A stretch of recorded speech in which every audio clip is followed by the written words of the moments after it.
Have you ever wondered how smart investors make their money grow over time? Well, two of the most fundamental ways to invest are through buying stocks and bonds. Let's start with stocks. A stock essentially represents a small piece of ownership in a specific company. So when you buy a stock, you become a partial owner, often called a shareholder in that business.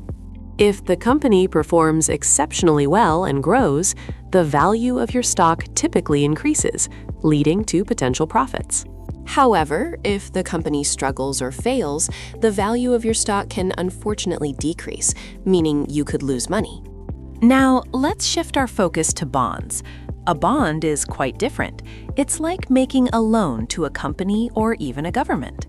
With a bond, you're not an owner, but rather a lender, also known as a creditor. In return for your loan, they promise to pay you back your original money at a future date, plus regular interest payments along the way. Because of these promised payments, bonds are generally considered much less risky compared to stocks. But this stability comes at a trade-off.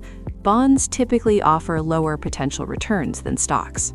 So remember the core difference. Stocks give you ownership, while bonds represent a loan you've made. Stocks offer the chance for higher gains, but carry greater risk. Bonds offer more stability and predictable income, but usually with smaller returns.